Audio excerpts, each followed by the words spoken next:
Vous êtes ambitieux. Vous avez de grands rêves. Vous voulez réussir et, finalement, vivre la vie que vous avez toujours imaginée. Mais il y a un problème. Vous êtes paresseux. Vous savez exactement ce que vous devriez faire, mais vous ne le faites pas, ce qui entraîne des sentiments de culpabilité. Parce qu'au fond, vous savez que vous êtes capable de plus. Cette culpabilité s'accumule au fil des jours, des semaines, des mois, jusqu'à ce qu'elle se transforme en acceptation. Et puis la nouvelle année arrive, avec les mêmes objectifs que l'année précédente. Vous commencez fort, motivé par une dose de motivation et un peu de déni, mais avant même de vous en rendre compte, la procrastination s'installe. Comme ce parent qui se présente toujours sans invitation. Votre procrastination persistante se transforme en un cycle quotidien de paresse, et avant même de vous en rendre compte, vous vous êtes étiqueté comme une personne paresseuse. Alors, comment briser ce cycle et se libérer de la procrastination? Eh bien, il existe de nombreuses vidéos sur Internet, mais la majorité d'entre elles ne traitent que les symptômes, comme supprimer les réseaux sociaux ou éliminer les distractions.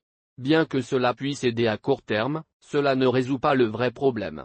La cause profonde de la procrastination, qui peut être résumée en un mot, l'inertie.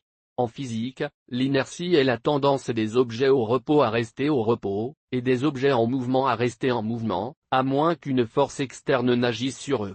C'est aussi la première loi du mouvement de Newton, et elle s'applique tout autant aux tâches qu'aux objets. Commencer une tâche, aussi petite soit-elle, nécessite une poussée initiale et une certaine quantité d'énergie pour surmonter l'état de repos de l'inertie. Et c'est précisément là le problème. Nous rendons cette poussée initiale si grande et si difficile dans notre esprit qu'au lieu de cela, nous évitons simplement la tâche et nous distrayons avec des activités faciles qui stimulent la dopamine. Donc, pour briser la procrastination, nous devons briser l'inertie. Et il y a deux façons de le faire. Commencer est la partie la plus difficile, alors rendez cela aussi facile que possible en réduisant les enjeux et en faisant le plus petit pas en avant. Par exemple, si vous vous dites « Je dois m'asseoir et terminer mon essai de 5000 mots », l'inertie est trop forte car les enjeux sont si élevés. Mais si vous vous dites « Je vais seulement écrire 50 mots », le sentiment d'inertie est beaucoup plus faible, car il est maintenant assez facile de commencer sans avoir besoin de compter sur la volonté ou la discipline. Une autre technique populaire est la règle des 2 minutes.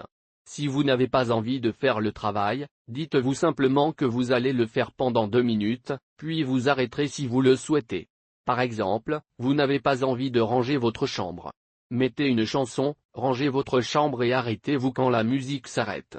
Le meilleur, c'est que généralement, vous continuerez plus longtemps que 2 minutes où vous écrirez plus de 50 mots.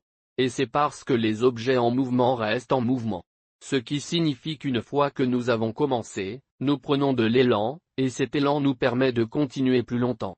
Au début, c'est comme pousser une balle en montée, mais une fois que nous avons dépassé le point d'inertie, c'est une descente à partir de là.